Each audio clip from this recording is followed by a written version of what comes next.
Hello guys, welcome back. मैं फिर से आ गई हूँ। तो कोई मोटिवेशन या ज्ञान देने नहीं आती हूँ यार, मैं बस अपने मन की जो बातें हैं वो आपको बताने आती हूँ, क्योंकि एक ऐसी हमारी कम्युनिटी तैयार हो जाती है उससे, जो हम सब एक ही कैटेगरी के हैं। आप भी यूके ट्रिपल एससी की तैयारी कर रहे हो, मैं भी, तो मुझसे वही लोग जुड़ पाएंगे और हम सब लोग एक दूसरे का स्ट्रगल समझ पाएंगे, क्योंकि अभी हम जिस स्ट्रगलिंग फेस में हैं वहाँ पे कोई साथ नहीं होता है। सबको अकेले रहना पड़ता है। और घर वालों को आप कब तक ज़बरदस्ती बताओगे कि मेरे साथ ही हो रहा है, मेरे साथ ही हो रहा है। तो हम लोग अलग एक कम्युनिटी हमारी होगी कि मैं आपको अपनी चीज़ें बता रही हूँ, आप कमेंट्स में मुझे बता रहे हो या फिर मुझे गाइड कर रहे हो कि ये चीज़ ऐसी करो। तो यहाँ पे मैं ऐसे टाइम वेस्ट करने नहीं आती हूँ। बहुत सारे लोग ऐसे गलत समझ लेते हैं कि दिस इज़ नॉट, मेरा ये कोई ऐसा इंटेंशन नहीं है कि मैं आप लोगों को कुछ ऐसे ज्ञान दूँ या कुछ करूँ। मैं बस अपनी चीज़ें आपको बताने आती हूँ, क्योंकि हम लोगों की सब कुछ सेम है ना यार, तो मैं किससे बताऊँ? बताओ। कोई मतलब जब हम इस स्टेज पे आते हैं तो फ्रेंड्स दूर हो जाते हैं, और मतलब बात होती भी है तो फिर इस बारे में आप क्या ही बोलोगे उनसे, उनको क्या पता। रियल स्ट्रगल तो हम सब लोगों को पता है ना, जो फेस कर रहे हैं। बहुत सारे ऐसे लोग होंगे जिनके पास गाइडेंस होगा, टीचर्स का डायरेक्शन होगा, लेकिन अंदर से कहीं ना कहीं आपस में डिस्कस करने के लिए कोई नहीं होगा, क्योंकि जितने भी हम एस्पिरेंट्स होते हैं हमारी लाइफ एकदम चेंज हो जाती है। कोई रहता ही नहीं है, ना फ्रेंड्स रहते हैं। एक टाइम के बाद हम लोग ऐसे अकेले से फील हो, मतलब अकेले ही रह जाते हैं। और कोई कहता है कि अकेले रहना भी अच्छा है। तो ये सब चीज़ों को बाद में डिस्कस करेंगे, अभी हम सीधे अपने मेन टॉपिक पे आते हैं। तो आज का मेरा ये टॉपिक है कि कभी ना कभी आपके मन में ये क्वेश्चन आता होगा ना कि हमें रोज कितना पढ़ना है, कितना पढ़ें कि हमारा सिलेक्शन हो जाए। कोई कह रहा 10 घंटे पढ़ो, कोई कह रहा 12 घंटे पढ़ो, कोई कह रहा मेरा 6 घंटे में ही हो गया, कोई कह रहा मेरा 4 घंटे पढ़ के ही सिलेक्शन। हमें हमें क्या करना है?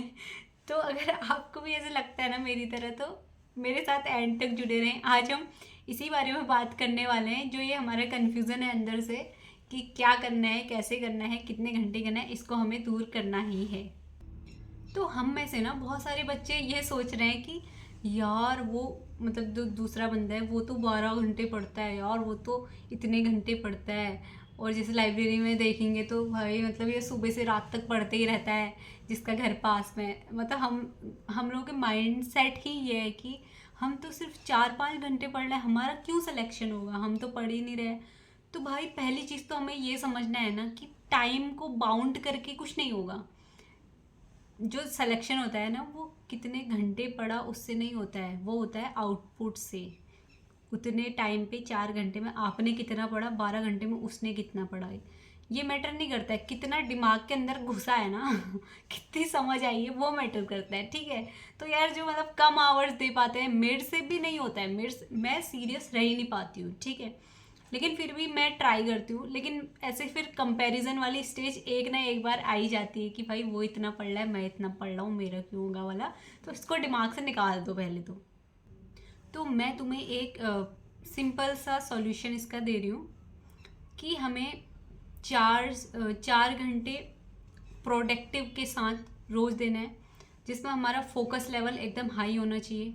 जब हम पढ़ते हैं ना पेपर के टाइम पे, हाई एनर्जी में 12 घंटे भी पढ़ सकते हैं, तो वो वाला फोकस चाहिए। मतलब मेरे को ऐसा लगता है ना, डेली 5 से 6 घंटे इनफ होते हैं। और अगर कोई मतलब इससे ज़्यादा पढ़ रहा है ना, तो वो डिस्ट्रैक्टेड है, क्योंकि हम रेगुलर इतना नहीं पढ़ सकते हैं। 4 घंटे तो चलो दे सकते हैं, मेरे से तो वो भी नहीं होता। मैं 3 घंटे ऐसे उठ जाती हूँ, मेरे से नहीं हो पाता है भाई। तो हमें ऐसे प्रोडक्टिव एकदम फोकस के साथ वाला। तो मुझे ऐसा लगता है कि अगर आप 4 घंटे भी दे पा रहे हो ना एकदम फोकस के साथ वाला, तो 4 घंटे में अगर तुम 2 वीडियोस देख रहे हो, मतलब 2 वीडियोस पकड़ लो, वीडियो देखा, ठीक है, फिर उसी चीज़ को बुक से पढ़ लिया, सेम ही तो चीज़ है, जो वीडियो में है वही बुक में है। फिर उसके एमसीक्यू लगा लिए। अब कहाँ कर, मतलब अब क्या छूटा आपका? कुछ भी नहीं छूटेगा। जो छूटा भी होगा थोड़ा बहुत एमसीक्यू से वो आपका कवर हो जाएगा। उसके बाद आपने एक शॉर्ट रिवीजन मार लिया। तो मतलब उस वो 4 घंटे का जो रिजल्ट है, वो जो बंदा 8-8 9-9 घंटे पढ़ रहा है उससे ज़्यादा प्रोडक्टिव आएगा, क्योंकि आपका वो फोकस्ड वाला है ना। फोकस्ड वाले आवर्स जो होते हैं वही हमारे लास्ट में काम आते हैं। जैसे हम वीडियो देख रहे हैं, एक टॉपिक पकड़ा, वीडियो उसकी वीडियो देखी, फिर बुक से पढ़ा। अगर वीडियो भी नहीं देखनी, सीधे बुक से समझ आ रहा है, सीधे बुक से देखो, फिर एमसीक्यू लगा लो, क्या दिक्कत है? जब मतलब जो नया नया होता है उसको तो वीडियो देखनी पड़ती है, तो उसके लिए मैं बता रही हूँ कि वीडियो देखा बुक से देखा एमसीक्यू लगा लिया, या फिर वीडियो देख के सीधे एमसीक्यू लगा लिए। एमसीक्यू से हमें ये पता चल जाता है कि क्या चीज़ को कितनी इंपॉर्टेंस दे। हमारी दूसरी सबसे बड़ी गलती ये है ना कि कॉपी करना। हम लोग यूट्यूब से देखते हैं, फिर हम सोचते हैं कि टॉपर के रूटीन को हम फॉलो करें। तो हमें ये अपने माइंड पे मतलब ये नहीं सोचते हैं कि हर किसी का टाइम, एनर्जी और सिचुएशन सेम नहीं होती है। वो जो टॉपर है उसकी सिचुएशन अलग थी, आपकी सिचुएशन अलग है। तो हमें अपने अकॉर्डिंग रियलिस्टिक प्लान बनाना है, दूसरे को कॉपी नहीं करना है, क्योंकि वो चलेगा ही नहीं ना लॉन्ग टर्म में। हमें चीज़ें ऐसी रखनी है जो लॉन्ग टर्म में चले। तो मेरे अकॉर्डिंग तो मतलब अगर आप सुनना चाहेंगे तो मैं यही बताऊंगी कि एक रियलिस्टिक जो कंपटीशन का रूटीन होना चाहिए, मतलब जो लॉन्ग टाइम में एग्जिस्ट कर सकता है, वो ये होना चाहिए कि जैसे 2 घंटे आपने लेक्चर्स और नोट्स को दे दिए, ठीक है, कोई नया टॉपिक पकड़ के 2 घंटे उसको दे दिए। 1.5 घंटे आपने उसके एमसीक्यू और अपनी जो खुद की मिस्टेक्स है, जैसे कोई एमसीक्यू है आपको कहाँ पे समझ नहीं आ रहा है, उस टॉपिक को फिर से देखा, 1.5 घंटे उसमें दे दो एमसीक्यू और अपनी मिस्टेक्स को निकालने में, ठीक है। और फिर आप 1 से 1.5 घंटा दे सकते हैं रिवीजन को, उस टॉपिक को रिवाइज करने में। इससे ज़्यादा चीज़ों को आपको कॉम्प्लिकेट नहीं करना चाहिए मेरे ख्याल से, तो क्योंकि फिर वो लॉन्ग टर्म में नहीं चलेगा। क्योंकि मैंने बहुत बार ऐसे करा है कि 12-12 घंटे पढ़ लिया, मतलब ऐसे रात को जैसे मैं बैठी सुबह तक मैंने पढ़ लिया, फिर उससे पूरा रूटीन ही ख़राब हो जा रहा है यार। दूसरे दिन कुछ हो ही नहीं रहा है। मतलब ये वाली स्टडी नहीं करनी चाहिए, पता है कि मैं तो यही वाली करती हूँ, लेकिन अब मैं कितना ही ज्ञान दूँ, लेकिन मेरे से भी बहुत मुश्किल लगता है ऐसे। जैसे मैंने 1 हफ्ता जान लगा दी, सारा ही टाइम पढ़ाई को दे दिया, अगले हफ्ते मैंने छुआ ही नहीं। बहुत सारे बच्चे हैं यार ऐसे, और बहुत सारे बच्चे ऐसे जिनका गैप हो जा रहा है 1-2 महीने का। मेरा भी ये पेपर हुए थे कॉलेज के तो गैप हो गया। अब मुश्किल हो रहा है स्टार्ट करना, लेकिन करना तो है स्टार्ट, क्योंकि वही हमारे पास सॉल्यूशन है। हम अंबानी तो है नहीं कि बैठ रहेंगे।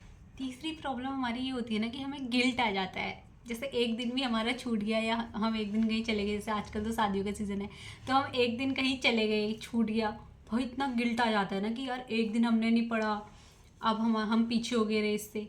तो हमें ऐसे नहीं करना है। हमारा जो मेन फोकस होना चाहिए, अगर हम ईमानदारी से 4 से 5 घंटे भी दे पा रहे हैं ना, 4 से 5 घंटे देना ही बड़ी बात है यार वैसे तुम लोग। पर हम जैसे पढ़ना शुरू करते हैं तो फिर जैसे एग्ज़ाम पास आ रहे हैं तो हमें ऐसे 12 घंटे भी कम लगते हैं। ये चीज़ तो होता है, लेकिन मुझे ऐसा लगता है ईमानदारी से अगर रोज़, कंसिस्टेंसी ज़्यादा ज़रूरी है।